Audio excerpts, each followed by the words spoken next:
तो hello friends, welcome back to my new blog. तो hi दोस्तों, जैसे कि आप जानते हैं बोर्ड्स एग्ज़ाम एकदम सर पे आ गए हैं और अभी 2 दिन बचे हुए हैं बोर्ड एग्ज़ाम में।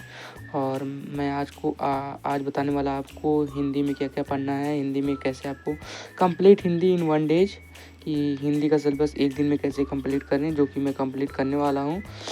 बट मैंने थोड़ा बहुत पढ़ रखा है, जिसने कुछ भी नहीं पढ़ रखा है तो उसका कम से कम नहीं तो 100 आउट ऑफ 100 में से आप पा सकते हैं, कुछ नहीं तो 80% 80 मार्क्स तो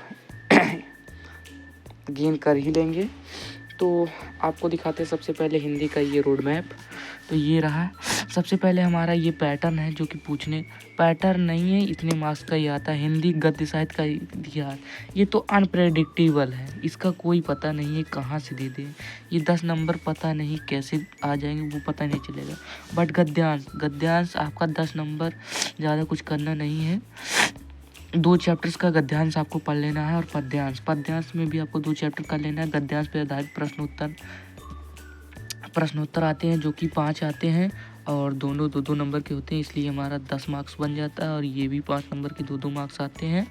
उसके बाद साहित्यिक परिचय में आ जाता है हमारा गद्य का जीवन परिचय 5 नंबर का और पद्य का जीवन परिचय, जिसमें से आपको 3-3 जीवन परिचय याद करने हैं।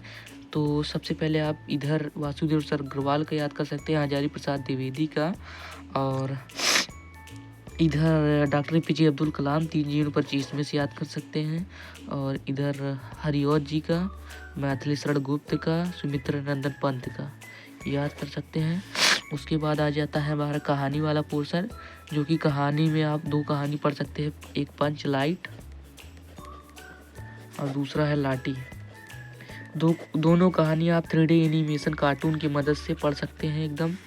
उसके बाद आ जाता है हमारा संस्कृत गद्यांश, जो कि 7 नंबर के होता है, जिसमें 2 + 5 मार्क्स का पैटर्न होता है। 2 नंबर आपको मिलते हैं संदर्भ के और 2 नंबर आपको 5 नंबर मिलते हैं आपको व्याख्या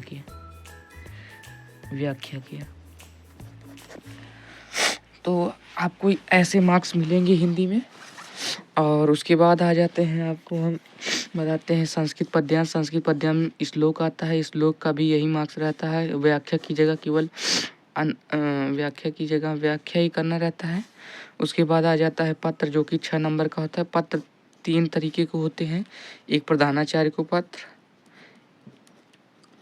और एक बैंक के लिए पत्र आ जाएगा और एक नगर निगम वालों के लिए पत्र आ जाएगा कि हमारे यहाँ पे गंदगी बढ़ चुकी है, या नाले सीवर की प्रॉब्लम है, पानी की प्रॉब्लम है नगर निगम वालों को।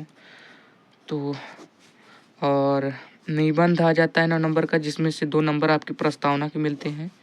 2 नंबर आपको मिलते हैं प्रस्तावना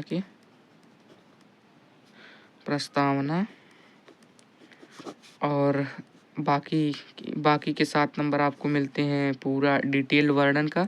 तो मैं सबसे पहले आपको निबंध में बता दूं, निबंध में आपको केवल हेडिंग याद करनी है, केवल हेडिंग याद करिए, बाकी अंदर का आप अपने मन से कंटेंट बना के लिख सकते हैं। और इधर आ जाते हैं व्याकरण वाले पोर्शन पे।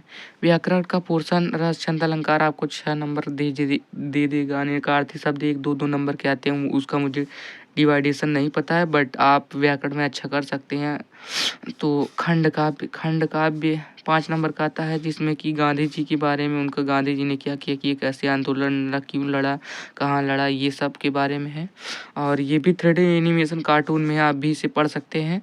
तो लास्ट टिप्स मेरी यही रहेगी, आप ये सब PW जाके आप ज्ञान सिंधु कोचिंग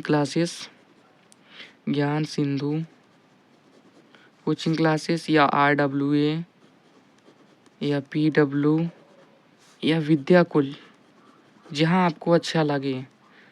सबके टीचर अच्छे हैं, ज्ञान सिंधु सर अरुणेश सर सही हैं, और RWA में मैम हैं जिनको छोटा डॉन बोलते हैं, वो पढ़ाती हैं। और PW में मैडम जी हैं, पता नहीं क्या नाम है उनका, मैं इन दोनों लोगों का नाम नहीं जानता।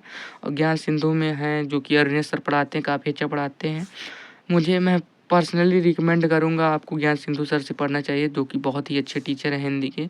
उसके बाद विद्याकुल में आ जाते हैं हमारे ऋषि सर, जो कि काफ़ी अच्छा पढ़ाते हैं हिंदी, और जिनको अच्छा लगे वो पढ़ सकते हैं। तो ये रहा मेरा आज का कंप्लीट रोड मैप, जो उसको कि मैं आज फॉलो करने वाला हूँ, आज और कल, क्योंकि हिंदी हमको कंप्लीट करनी है एक दिन, और हमारे बोर्ड एग्ज़ाम कल है 17 तारीख और हमारा बोर्ड एग्ज़ाम है 18 तारीख से। तो मिलते हैं आपको नेक्स्ट ब्लॉग में, एंड ऐसे ही जुड़े रहें हमारे ब्लॉग में, एंड वीडियो को लाइक, सब्सक्राइब एंड कमेंट करना ना भूलें। Thanks for watching.